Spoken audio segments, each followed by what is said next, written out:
From inside the warehouse at Oriole Park at Camden Yards, it is the MASN All Access Podcast. Paul Mancano and Brendan Mortensen here with you behind the desk today, not in front of the couches, which is difficult because I wanted an opportunity to show off my brand new orange and black shoes, Brendan, and white, but robbed of that opportunity. Well, and also just tough because when given the opportunity to be cozy, I would certainly prefer to be cozy. We should get a Snuggie. Remember those? Oh, that would be excellent. Yeah. We had an Orioles branded Snuggie. Just cozy. That's got to be a thing somewhere. Oh, I'm sure it is. They're Orioles blankets that we have, so we could we're gonna get cozy. Well, if you've got yourself a blanket, you're just 2 steps away from a Snuggie. From a Snuggie, all you need is the sleeves. Do you have sleeves in the Snuggie?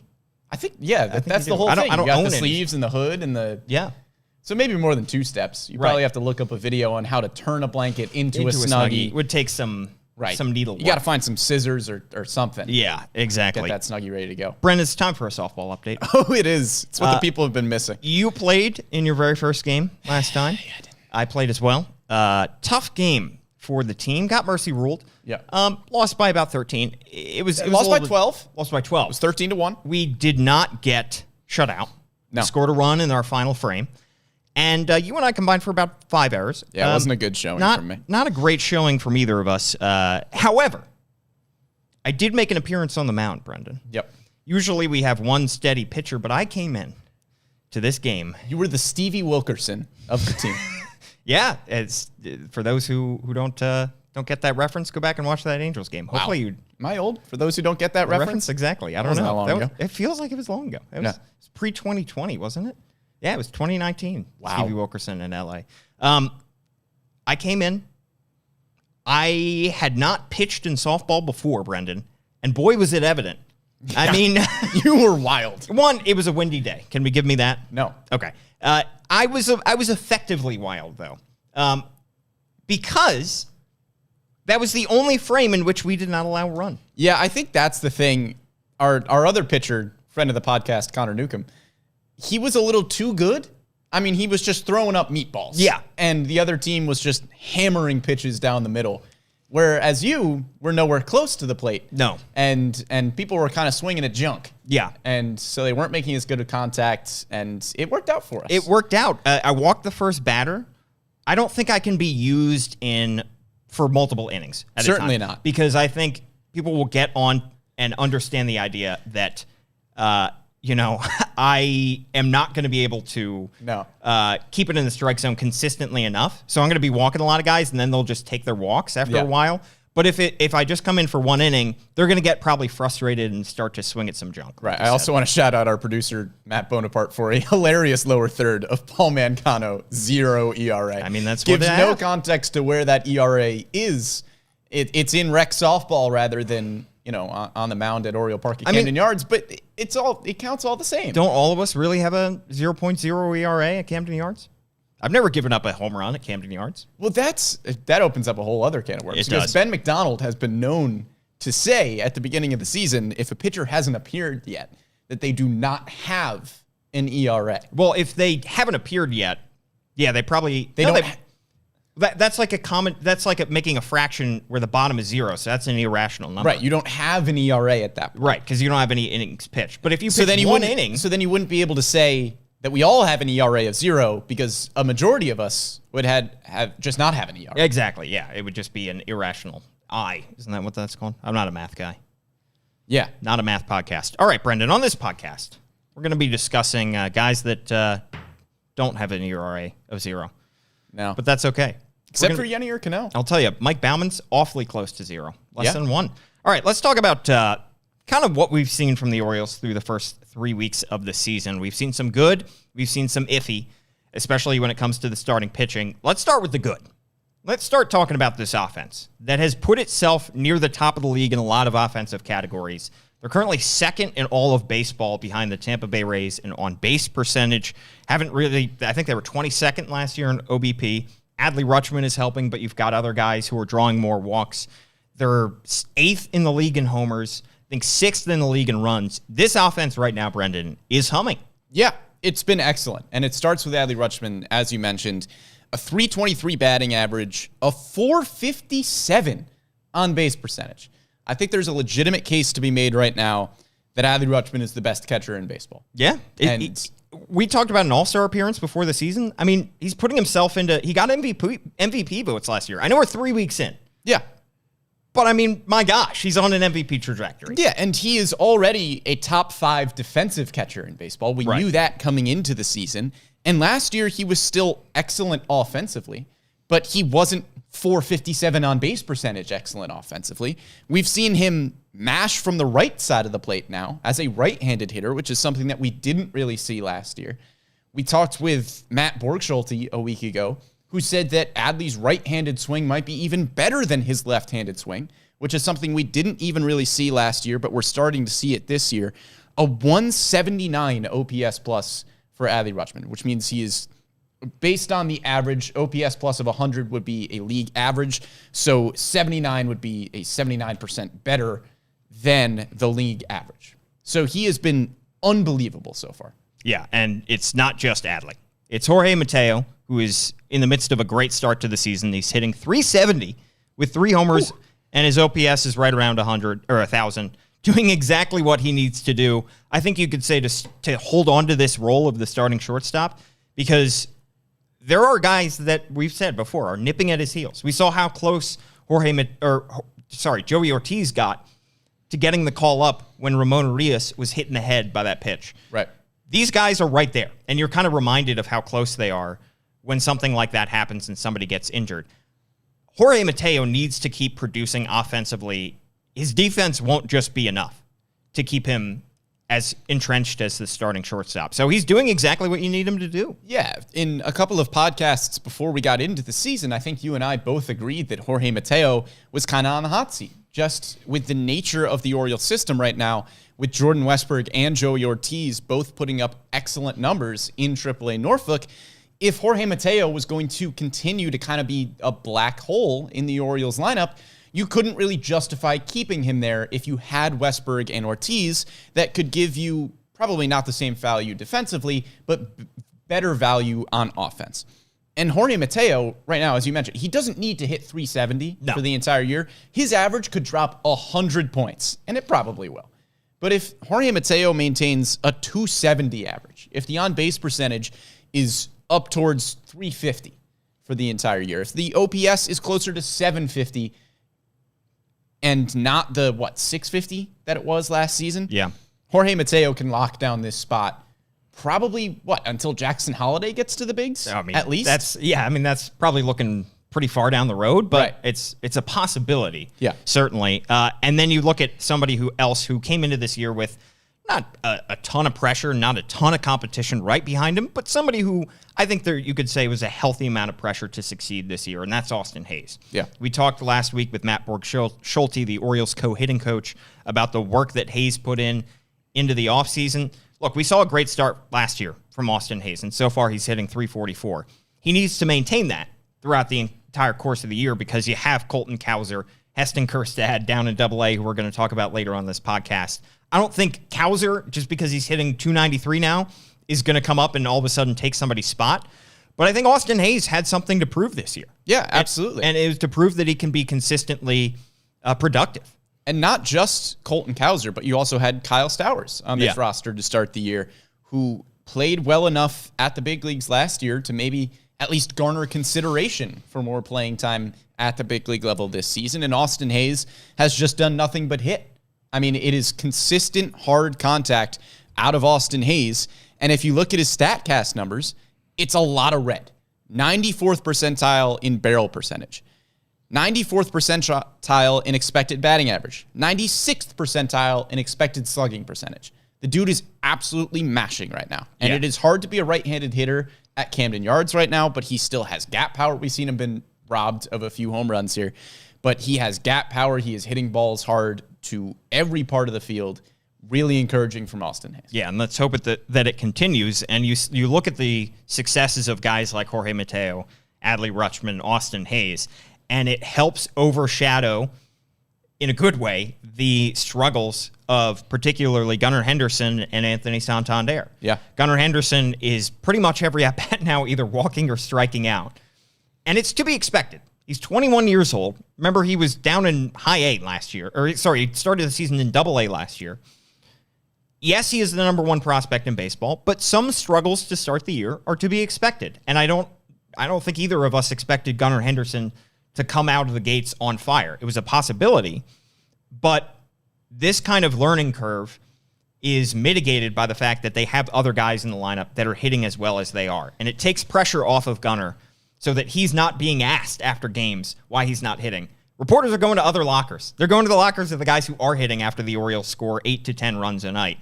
And there's less pressure on a rookie like Gunnar Henderson, which I think is a good thing. Yeah, and I will say, to Gunnar Henderson's credit as well, he and Anthony Santander are tied for the team lead in strikeouts right now with 22 apiece.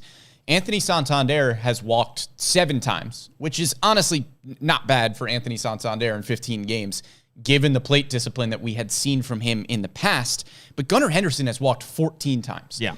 And for somebody who is only hitting 167, to still have a 365 on base percentage, that's still pretty solid. It is.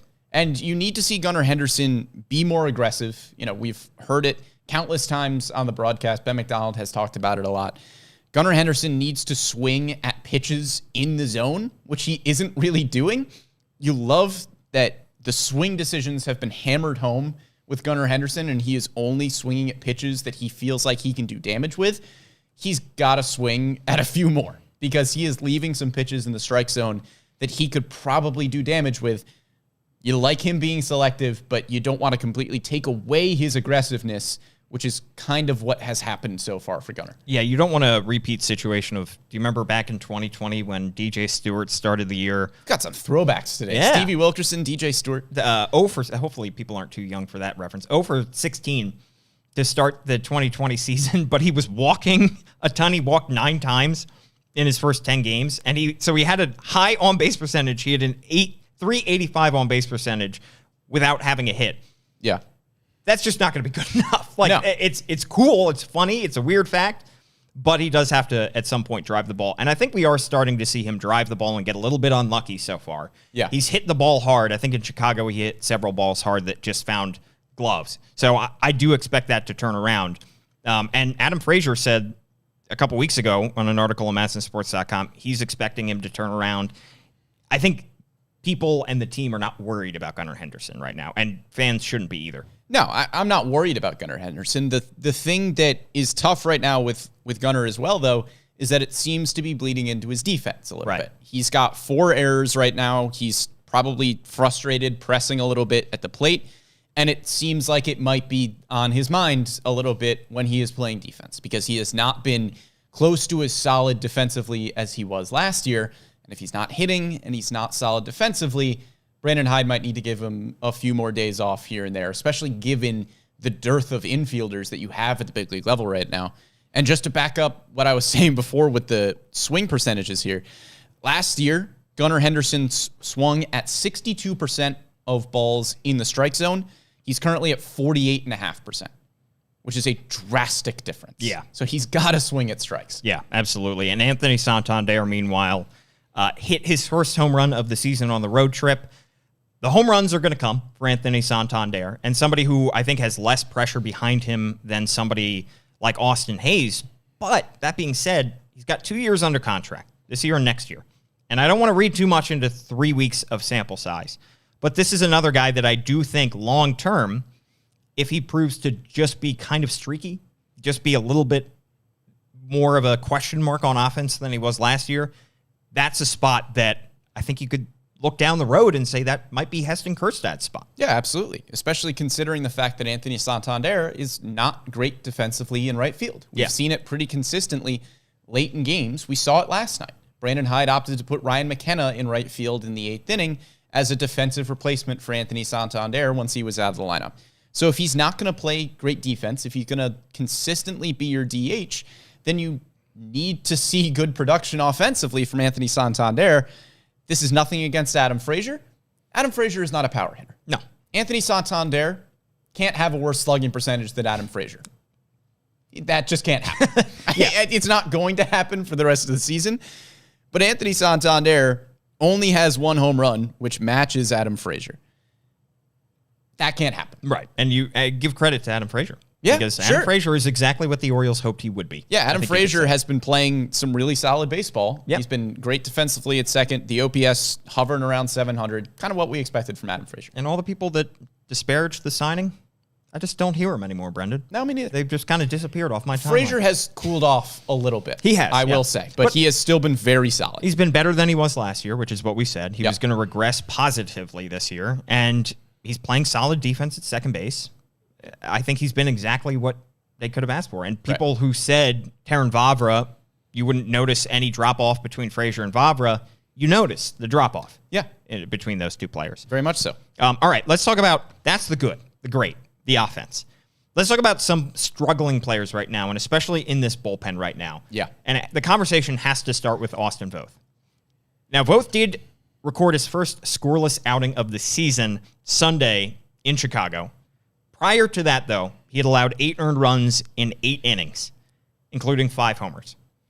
He was consistently being hit hard. He was consistently not getting enough outs. And a lot of games that were close, he entered, and they were no longer close. Yeah, as Jake Mintz, friend of the pod, said on Cespedes Family Barbercast, said the Orioles are a bit too exciting. It's called right the now. Baseball Barbercast? Baseball Barbercast. Please.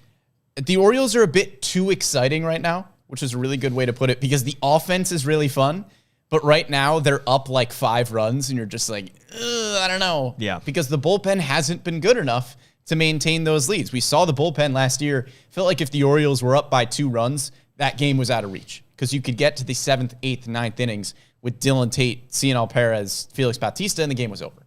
But right now, you're not able to hand it off to usually reliable relievers like Austin Voth. He's got an ERA of 8. That's not good. Yeah. He's got a whip of close to 1,700. That's not good. We need to see Austin Voth become closer to the Austin Voth that we saw last year. And the question is, if he doesn't, what are the Orioles' options? Because he is out of options. Yeah. He has no more options, so if you were to get rid of him, you would have to put him on waivers, risk losing him. Is that something that you want to see if he continues to struggle? Is that something that he has already put himself in danger of? I think he's on the hot seat right now. I don't know if he is going to get DFA'd in the next, week or so or something like that, but I think Austin Voth is definitely on the hot seat. There are enough quality pitchers at AAA Norfolk right now that could fill a similar role to Austin Voth. And you are playing winning baseball right now. You are playing the kind of baseball where you are hoping to make the playoffs. We already saw it with Cole Irvin, where the Orioles have probably a much shorter leash than we were expecting coming into the year. Right.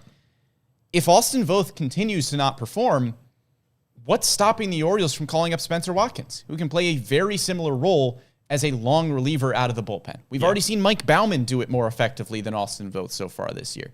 DL Hall is in AAA Norfolk. He could play a similar role in the Orioles bullpen as well if they wanted to go that route. There's enough different options there that I don't know how many more outings Austin Voth is going to get. I do think they're going to try to keep Hall as a starter. Yeah. And this, you could say, well, this would be a different conversation if Michael Gibbons and Dylan Tate were healthy right now. But Austin Voth would have made this bullpen regardless of whether those guys were healthy. Voth was going to make this team. The Orioles paid him in arbitration. They were going to have this guy on the opening day roster. So this would still be an issue. Maybe he wouldn't be placed in as many high leverage situations. But if you look at somebody like Logan Gillespie, who's struggled right now, he's allowed 4 earned runs in 5 innings this year, 8 hits. That's somebody who probably wouldn't have made this bullpen had Dylan Tate and Michael Gibbons been healthy. So the Voth problem is one that would have existed regardless. Keegan Aiken, another guy that I think probably would have made this bullpen, even if those 2 guys were healthy, but he is struggling. 4 earned runs, 8 hits in 4 1/3 innings so far this season. He's a lefty, so I think the Orioles were predisposed to keep him. But he's another guy that now he has options left, which is great for the Orioles. Mm-hmm. And I think you look at Gillespie, you look at Aiken, and I'm thinking that maybe even before Dylan Tate and Michael Gibbons return, you could see the bullpen carousel start to move between AAA Norfolk and Baltimore. Yeah, and it's going to be interesting, too. We'll get to Kyle Bradish in a little bit, who is starting tonight. But right now, the Orioles don't have to worry about a roster move at this exact moment because Keegan Aiken is still on the paternity list, correct? So whenever Keegan Aiken gets back, they're going to have to make some sort of decision with their pitchers. Right. Whether that's, it's probably going to be optioning a bullpen arm. Is it optioning Logan Gillespie, who I believe still has an option left? Is it moving on from Austin Voth relatively quickly into the season? That's going to be a decision the Orioles have to make once Keegan Aiken is off that paternity list. Guys who have cemented themselves into this bullpen right now, Mike Baumann, we mentioned, has been terrific. Danny Coulombe has been great as well. Turned out to be, so far, a great acquisition by the Orioles made right before opening day. And Felix Bautista. Yeah. Guy's been awesome. Other than that one blown save back in the second game of the season when Ryan McKenna dropped the fly ball, Felix Bautista has picked up right where he left off. Yeah, Felix Bautista back to an ERA just over 1. Yeah. And I know it's only been 3 games. Give some love for Yennier Cano. Yeah, how about him? Awesome so far. Came in a high leverage situation last night in the 8th inning. Pitched a pretty much flawless inning. Yeah. 9 pitches to get out of the 8th. It's only 3 games. Don't know what the future is going to hold here for Yennier Cano. But he's not going to be the roster move, I don't think, for Kyle Bradish. He's got an ERA of 0. No, yeah. Can't move on from that guy right now. You start to look at the AAA roster and say maybe, Nick Vespi is an option that the Orioles would want to use. He finally did give up some runs, by the way, in AAA Norfolk. It's bound to happen eventually. That 0.00 did not have an ERA, but now he does. He sure does. He could be somebody that the Orioles look to in a pinch, Joey Crable, I think. But Yennier Cano, you keep him right now. Yeah, he's got a whip of 0. Love a big dude with a high number on the mound. Great stare down, too. Great stare down. Yeah. I love the energy he brings to that bullpen. He's great. All right, so that's the bullpen. We've talked about the offense and the bullpen. Let's talk about the starting pitching, Brendan. And it's got to start with Cole Irvin, who has struggled the most of any of these starters, so much so that he has lost his starting spot as of right now. He allowed 15 earned runs in 12 2/3 innings to start the year in those 3 starts. 8 walks, 13 strikeouts, a whip close to 2.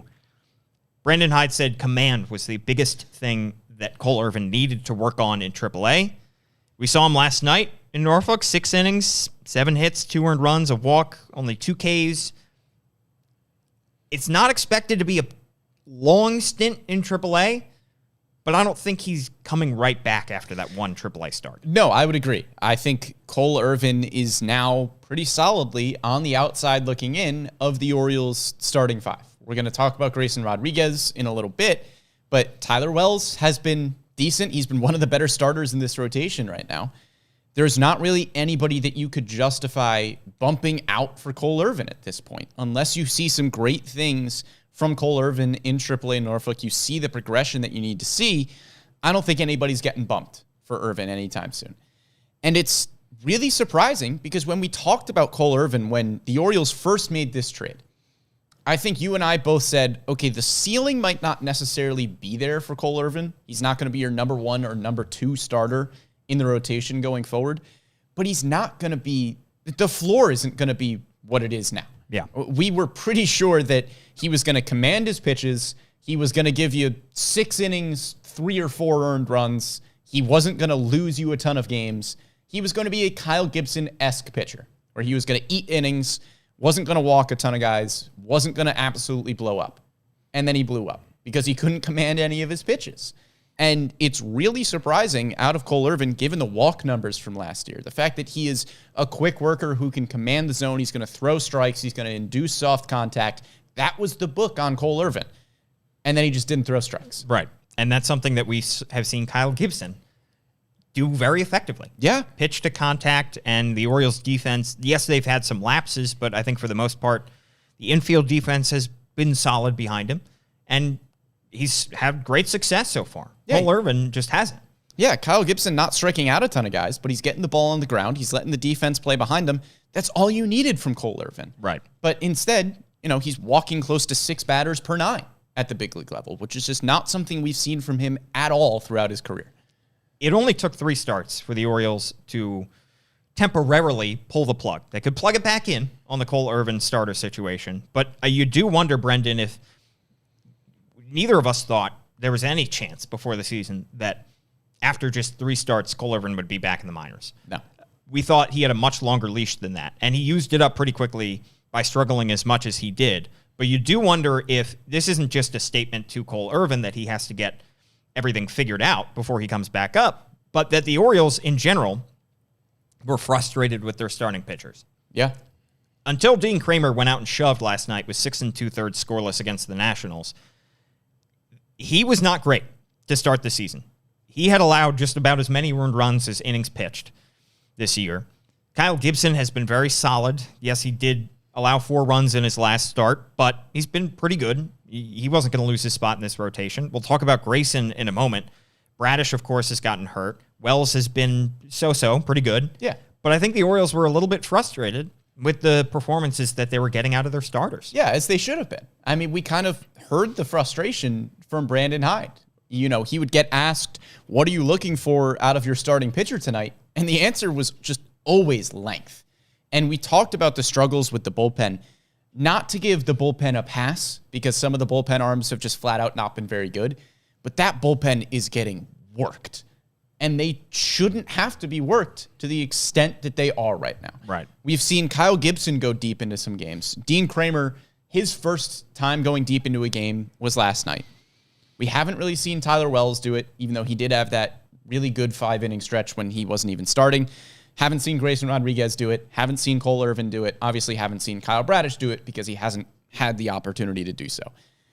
But the starting rotation and the bullpen are obviously so closely knit, and the starting rotation is really putting the bullpen in a bad spot. Yeah.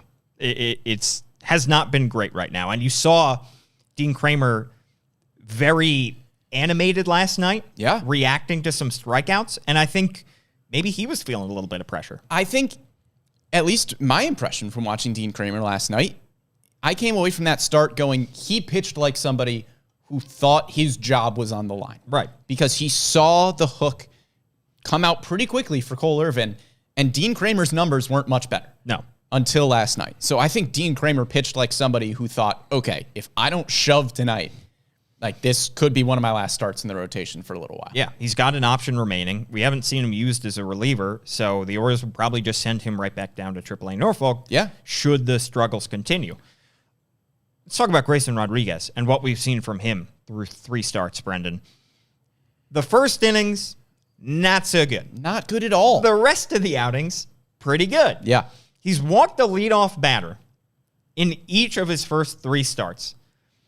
He has allowed 7 earned runs, including 2 homers on 6 hits and 4 walks in his first innings. So that's 3 first innings in which he's allowed 7 earned runs. The rest of the way, all of the other innings combined, he's allowed 1 earned run, 3 combined walks, and 0 extra base hits. Yeah.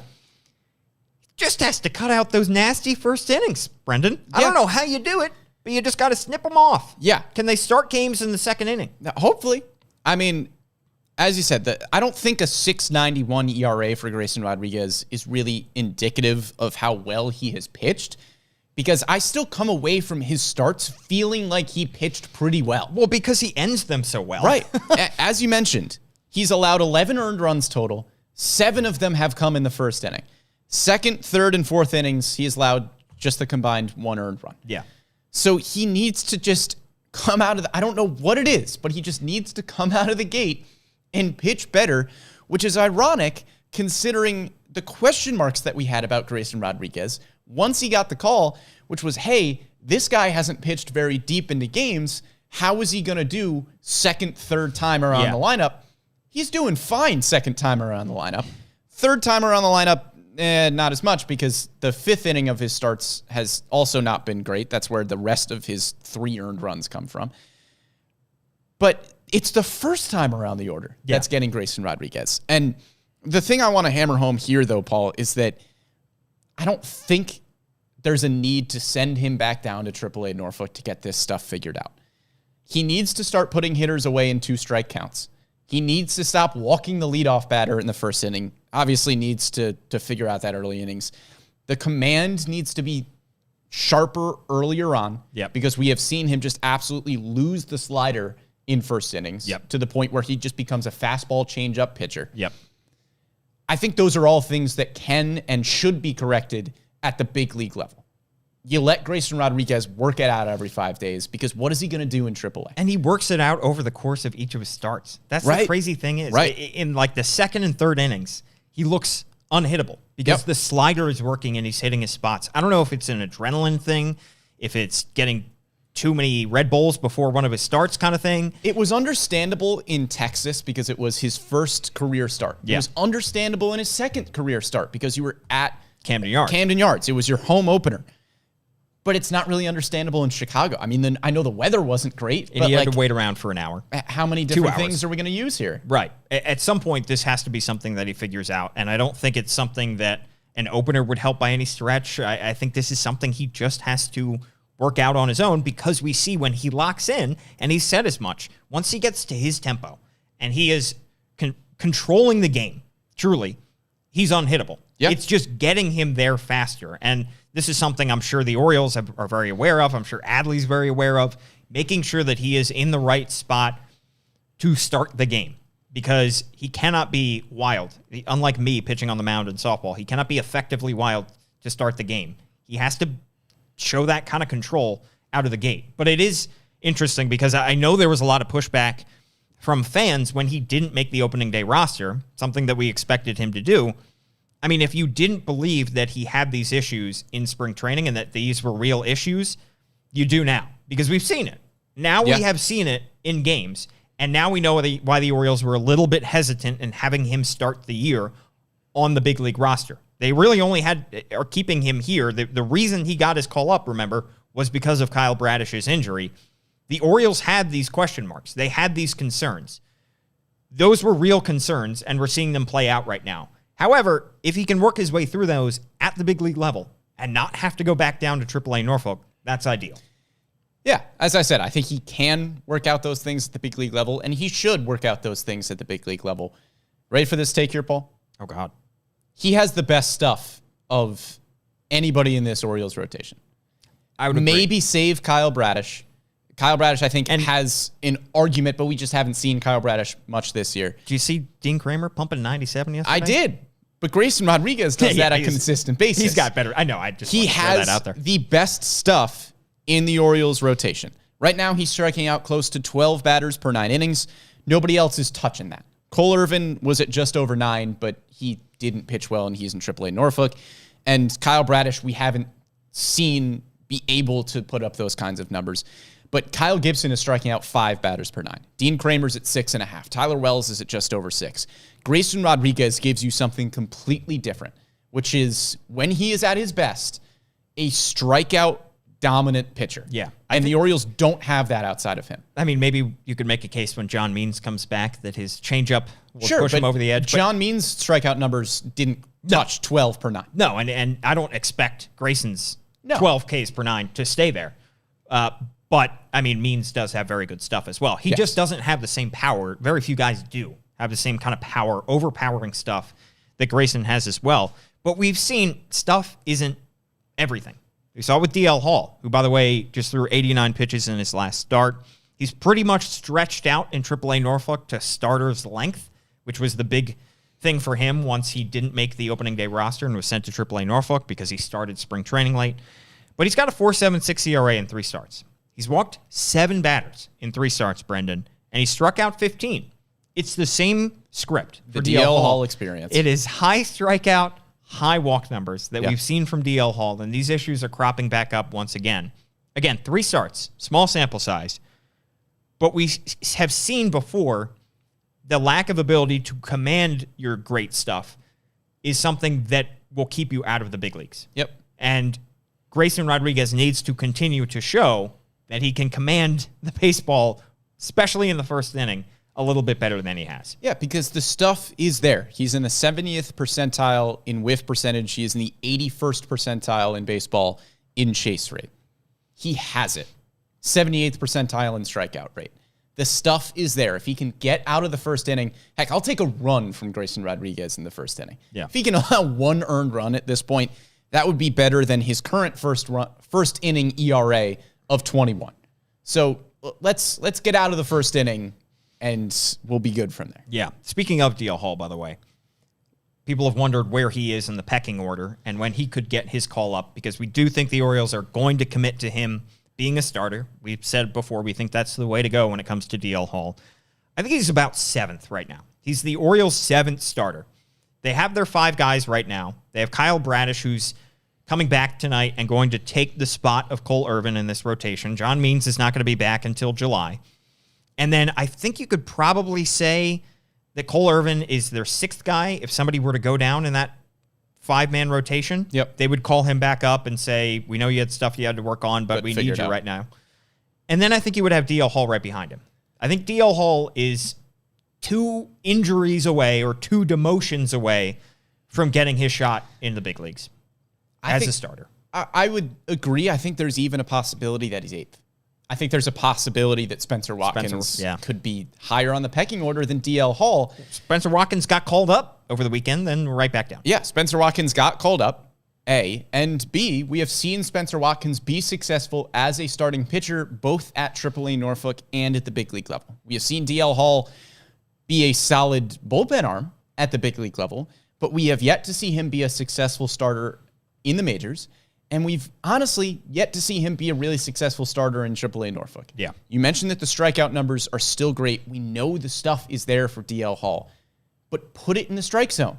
He's got to command the pitches to warrant a promotion to the big leagues, because you can't have DL Hall walking 4 or 5 batters in an outing, even if he is striking everybody out, because the ERA still isn't going to be where it needs to be if you're continuing to walk guys, which is exactly what we're seeing at AAA Norfolk. And you hope that no injuries occur to your starting rotation, but over the course of the season, we've said it a million times, injuries happen. The Orioles will probably need DL Hall services at some point during the course of this season, just because of guys getting hurt or guys getting demoted, because we've seen some struggles.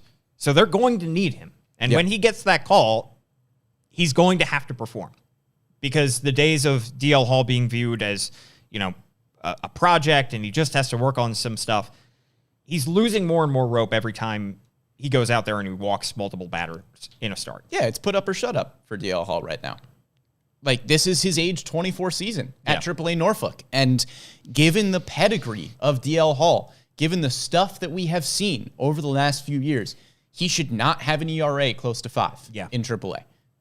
That's just the fact of the matter. Yeah. DL Hall needs to be better at AAA Norfolk. But I think also when you look at this rotation as a whole, we've talked about the issues that they have right now. You can feel somewhat okay about this rotation right now.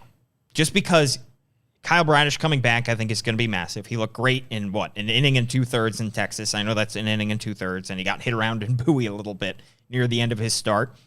But I think you can expect Kyle Bradish to come back and be pretty solid.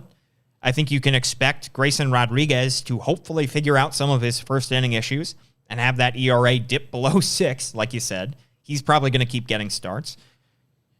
Kyle Gibson has been solid, like we said. Tyler Wells has been quietly solid, 3.86 ERA.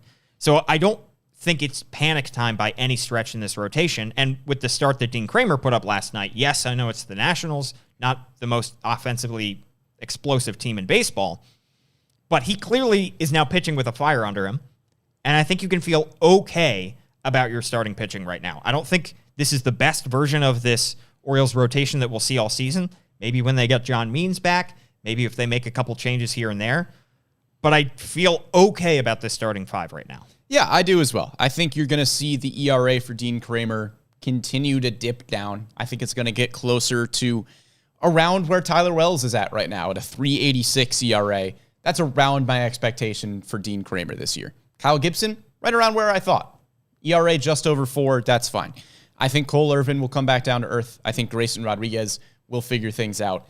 I feel good about the rotation going forward, but you can't feel great about what you've seen so far. Things need to turn around, and I still believe that they can and they will, but it needs to start happening sooner rather than later. And a lot has been covered up by the offense. A lot has been covered up by this offense right now, and yes, they have been phenomenal, but is this an offense that can consistently be in the top 5, top 6 in terms of runs scored in baseball? Maybe if Gunnar Henderson starts hitting and Anthony Santander start hitting, but I think you're going to see some other guys perhaps regress a little bit, and it's unrealistic, I think, that they can be one of the best offenses in baseball. I think they'll be a good, solid offense, but they've covered up quite a lot for the starting pitching so far. I think they'll probably be a middle-of-the-pack pitching team and probably a middle-of-the-pack offensive team. We have seen the pitching at the very low end of the spectrum this year the offense at the very high end of the spectrum, I think they're going to meet somewhere in the middle. Let's talk about the farm system, Brendan. Yeah. And what's been going down in Bowie, in Aberdeen, in Norfolk. Something that we expected to be a storyline throughout the season was those infield prospects. And when they were going to get called up, and we mentioned Joey Ortiz getting awfully close to getting a call up, pulled out of the Norfolk's lineup after Ramon Urias was hit in the head by that pitch and ended up going into the concussion protocol. He is out of the concussion protocol. Awesome news for Ramon Urias. Yeah. The Orioles, again, knock on wood, have been relatively healthy, position player-wise. Pretty healthy, I think you could say. I think that Ramon Urias incident, though, showed just how close Jordan Westberg, Joey Ortiz, Connor Norby are to the big leagues. Yeah, I would have to guess that if Jordan Westberg isn't out with a back injury, that he's probably the one pulled from the lineup rather than Joey Ortiz. He's healthy again, by the way. Right. He missed several games with that back issue. But still super encouraging that the Orioles feel good enough about those two guys to the point where they could pull them from a lineup just in case they need somebody at the big league level. Yeah. So they've been doing good stuff as well down in AAA Norfolk right now. Connor Norby hitting .316 with an OPS close to 800. Joey Ortiz hitting .364 with an .817 OPS. Even Colton Cowser, who has probably a slimmer chance of getting called up, probably take a couple injuries because Kyle Stowers right now is probably your next man up in that outfield. Cowser had 4 hits last night. Yep. Hitting .293. Hit his first home run of the season last night. He's starting to turn some heads as well. Yeah, I think Colton Cowser realistically is probably still a summer call-up at some point, but nice to see him playing well early on. How about our boy Hudson Haskin? Hudson Haskin. We were all wondering last year. All wondering. Why hasn't Hudson Haskin been promoted? Only and you by and all I. wondering, I mean sickos like me and Paul Mangano who paid too close attention to the Orioles farm system. If you bought stock in Hudson Haskin, Which you probably didn't, but maybe you did. We did. it's paying off. Woo. Hitting .391. The stonks are off the charts. 1.152 OPS for our guy. Vindication, I might say. Former second-round pick Hudson Haskin. Yeah. Out of Tulane. Out of Tulane.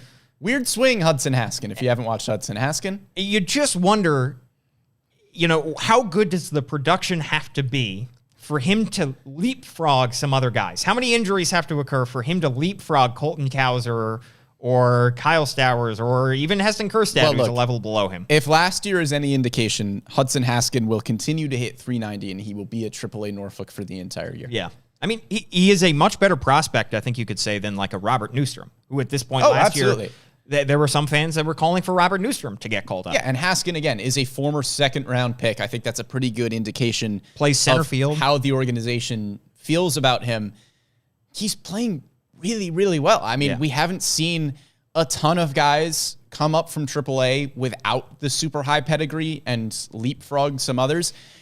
He reminds me a little bit of a Ryan McKenna, where McKenna just played so well at AAA that McKenna at the time leapfrogged Yusniel Diaz to make the big league roster. Man, a lot of throwback names today. Yeah. McKenna was able to leapfrog some other guys, even though he wasn't a top 10 prospect in the Orioles system, still did some really solid things on the baseball field, and that's what we've seen at the big league level so far. So if Hudson Haskin can hit decently well, play some solid defense, don't know if he's ever going to be a high-impact starter at the big league level, but I can see Hudson Haskin being a pretty solid rotational piece. He doesn't have the speed that McKenna did. Right.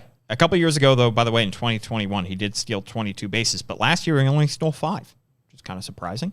And this year he's stolen 4 so far. So he doesn't have that element to his game that Ryan McKenna did, which is what makes McKenna more attractive. Do you see that their MLB is trying in the Atlantic League to do this designated pinch runner thing? Yeah, it's a whole thing that's complicated, and we're going to be talking about it people in like 6 months because it's probably going to get implemented, I guess. But who knows?